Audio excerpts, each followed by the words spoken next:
Często myślimy, że prokrastynacja to jest leżenie na łóżku, obiadanie się chipsami, oglądanie 20 odcinków swojego serialu w ciągu jednego dnia, nie? I taki obrazek prokrastynacji być może w tobie gdzieś pracuje i okej, to jest racja, tak może wyglądać prokrastynacja, jednak nie musi. Czasami ten obrazek jest bardziej podstępny i trochę za mocno przypomina pracę i zaangażowanie, żeby w ogóle uświadomić sobie, że to jest prokrastynacja nadal. A co to jest ten drugi obrazek? No to jest osoba, która dużo robi, która dużo się uczy, być może ogląda wiele filmów, czyta bardzo dużo, w sensie filmów edukacyjnych, nie tych seriali, nie? Czyta bardzo dużo książek, robi dużo notatek. Czyli generalnie rzecz biorąc, bardzo dużo robi, a jednak gdzieś ląduje ciągle na tym samym lotnisku, które brzmi: nie realizuję swoich celów. Nie robię tego, co chcę i co założyłam, że dobrze by było, żebym zrobiła. Jak to jest możliwe, nie? Jak to jest możliwe, że można tak dużo robić i bardzo się wręcz nawet tym zmęczyć, a jednocześnie nie zrealizować swojego planu? No właśnie odpowiedzią jest produktywna prokrastynacja. To znaczy prokrastynacja, która wygląda jak przygotowanie, a raczej przygotowywanie się. Ciągłe i wieczne przygotowywanie się do wystartowania ku swoim celom, czy marzeniom, czy planom. Czyli mówisz sobie, jeszcze muszę jeden kurs zrobić na ten temat. Ja muszę jeszcze jedną książkę, tam znalazłam taką fajną, na pewno bardzo dużo mi da. Ja muszę jeszcze sobie te notatki posegregować i zorganizować inaczej. I prokrastynujesz. Okej, to nie wygląda jak ta wersja leżenia na sofie oglądania seriali, ale nadal prokrastynujesz.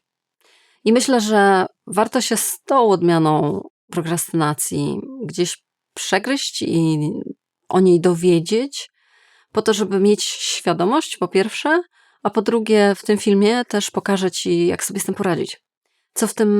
Co w tym momencie zrobić? W jaki sposób gdzieś przestawić swoje myślenie tak, żeby wyjść z tego wiecznego trybu: to ja się jeszcze muszę trochę bardziej przygotować. I tym dzisiaj się zajmiemy, ale zanim to, bardzo serdecznie chciałam ci podziękować. Wielkie dzięki za to, że tu jesteś, że w ogóle oglądasz. Dzięki wszystkim osobom, które gdzieś coś kliknęły, gdzieś coś zasubskrybowały oraz skomentowały. Zapraszam ciebie do komentarzy, tam się dzieje fajna, to zawsze bardzo cenna dyskusja, gdzie ludzie dzielą się swoimi doświadczeniami, to jest bardzo, bardzo cenne. Zobaczyć, że nie jesteśmy sami. Dzięki wielkie również za uczestnictwo poprzez Patronite i Buy Coffee. To też jest gigantyczne wsparcie tego kanału. No i dla mnie informacja zwrotna super ważna, że to, co robię, ma sens, to, co robię, gdzieś się komuś przydaje.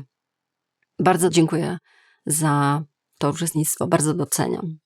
A my wracamy do naszego tematu, czyli prokrastynację przez przygotowywanie się. Prokrastynację, która jest bardzo produktywna.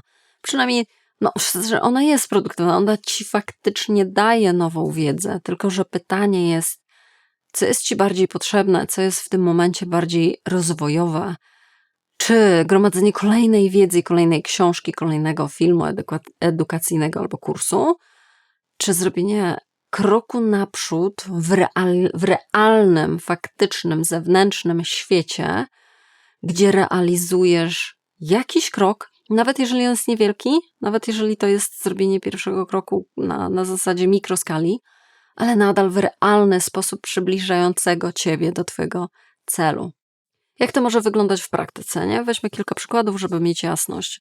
No jeżeli na przykład poszukujesz pracy albo masz pracę, tylko że myślisz sobie o tym, że lepiej by było zmienić ją i lepiej by było może po prostu rozwojowo poszukać czegoś nowego, to zamiast faktycznie wysyłać te CV, zamiast faktycznie już chodzić na rozmowy, to perfekcyjnie dopracowujesz swoje CV.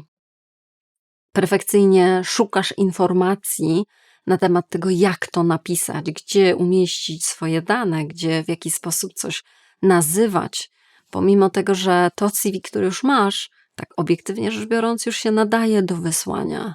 Okej, zawsze można coś polepszyć, to jest właśnie, chodzi o to, że to jest studnia bez dna I jednocześnie można już teraz, nie polepszając kolejnego 1%, zacząć wysyłać takie CV.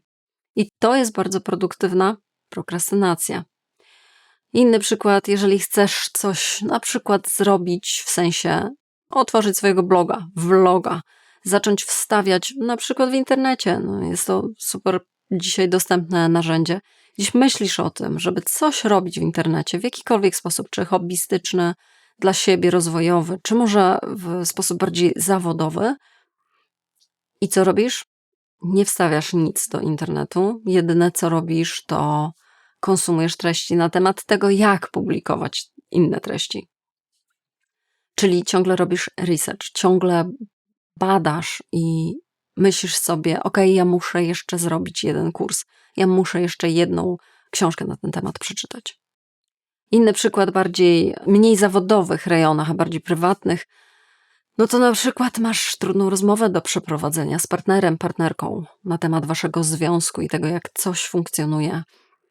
I zamiast faktycznie albo umówić się na to spotkanie, albo je zacząć, albo powiadomić tą drugą stronę, że jest o czym porozmawiać, to czytasz poradniki albo oglądasz kolejny film. Ja nie mówię o pierwszym, ja nie mówię o jednej książce, tylko mówię o 21 książce na ten temat, i którą czytasz, myśląc, że to wtedy jak już ją przeczytam, to będę gotowa, to będę gotowy. I w każdej dziedzinie życia możesz przeobserwować takie zachowanie. Ten stan umysłu, który mówi, nie, jeszcze nie jestem gotowa. Albo, na co myślę, że warto mieć baczenie i mieć tutaj uważność, jeszcze nie czuję się gotowa.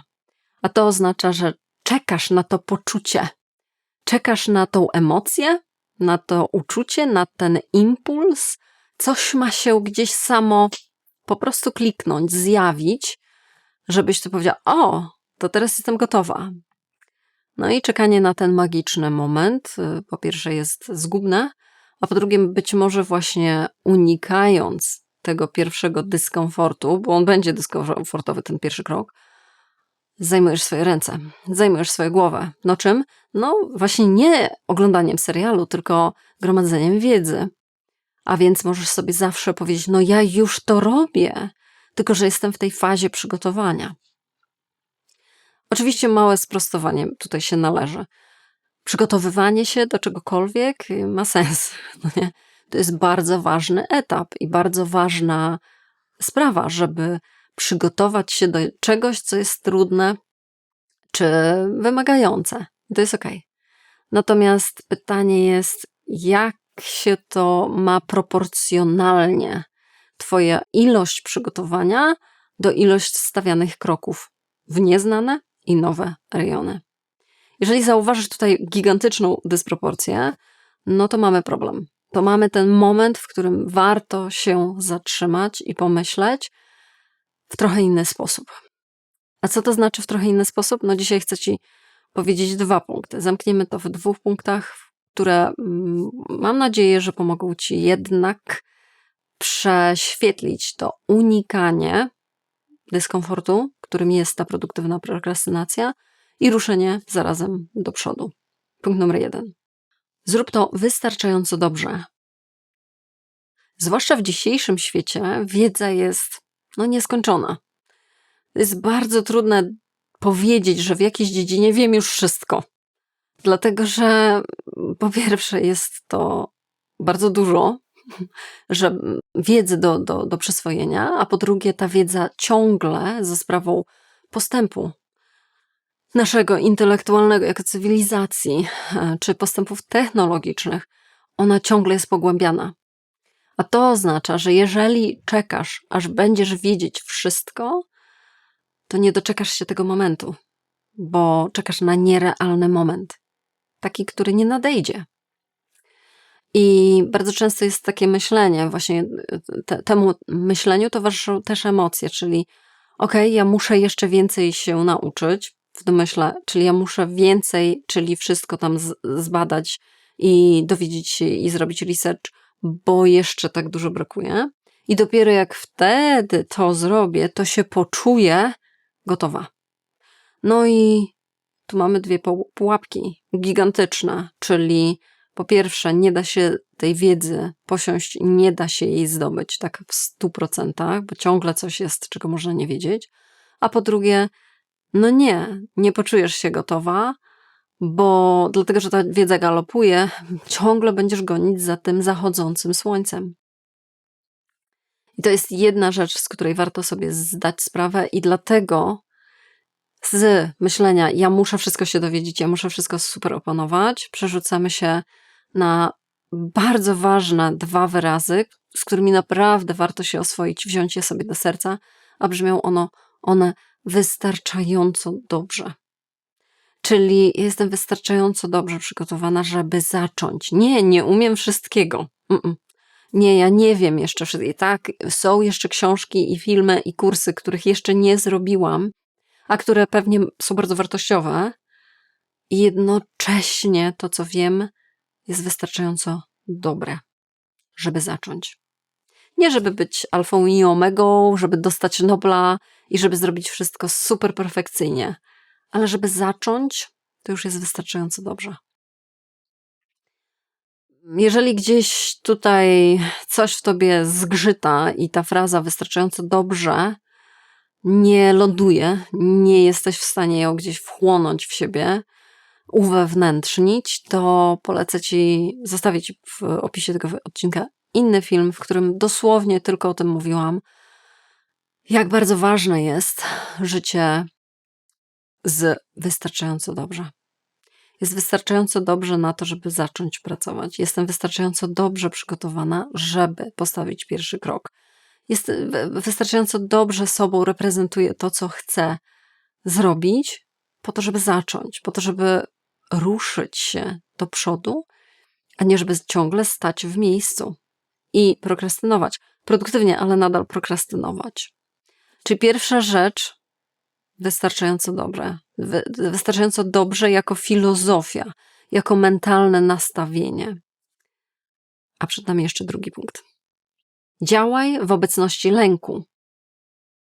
Największym kłamstwem natomiast, które wtedy sobie często opowiadamy, kiedy chcemy coś zrobić, to jest ja muszę poczekać na moment, aż przestanę się bać. Bo ja mam bardzo dużo obaw. Nie? Przed postawieniem kroku w nieznane, oczywiście, że mamy dużo obaw. Nasza głowa pracuje. Nasza głowa nam mówi, a co jeśli? A co jeśli komuś się to nie spodoba? A co jeśli mnie odrzucą? A co jeśli on mi odmówi? A co jeśli gdzieś coś mi nie wyjdzie? No i oczywiście zaczyna się obawa. Te myśli powodują lęki. Oczywiście, że tak. Więc co? Więc czujesz stres. Nie czujesz spokoju. I co to oznacza? No to, że często to sobie stawiamy jako kolejny szlaban. Pierwszy brzmiał, ruszę do przodu wtedy, kiedy wszystko już będę wiedzieć. I to jest bardzo złudne. A ten szlaban brzmi, ruszę do przodu wtedy, kiedy przestanę się obawiać, kiedy będę spokojna, kiedy to już nie będzie mnie stresować. Ponieważ ten stres jest taki niekomfortowy, to jest taki emocjonalny dyskomfort. To ja sobie posiedzę, poczekam, aż on minie i wtedy dopiero ruszę do przodu. No i to jest właśnie jedno z największych kłamstw, które zasilamy potem właśnie nie leżeniem przed telewizorem, ale robieniem researchu, czyli robieniem dalej swoich notatek, sprawdzania informacji, gromadzenia książek, wiedzy. Dlaczego to jest jedno z największych kłamstw i jeden z największych sposobów na to, jak podstawić sobie nogę w życiu?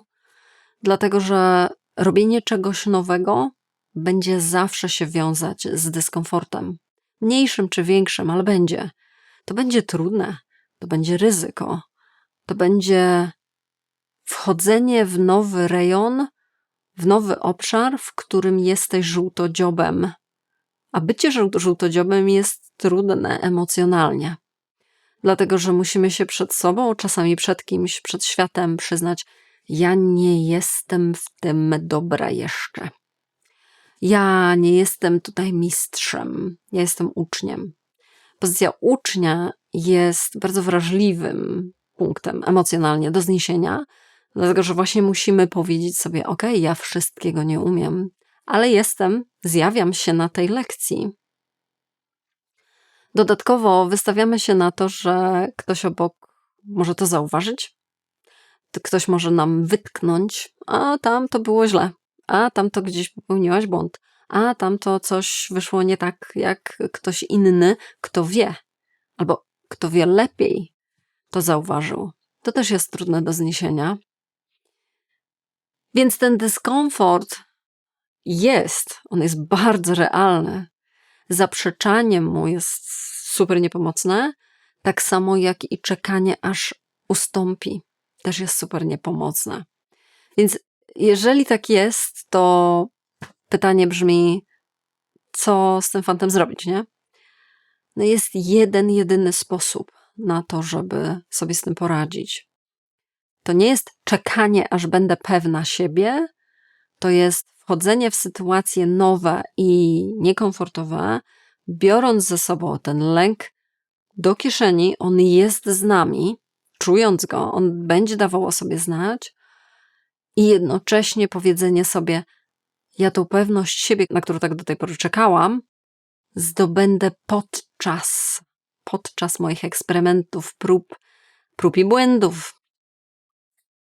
Pewność siebie, czy jakieś poczucie, że okej, dobra, czuję się w tym temacie mocniej, to nie jest coś teoretycznego.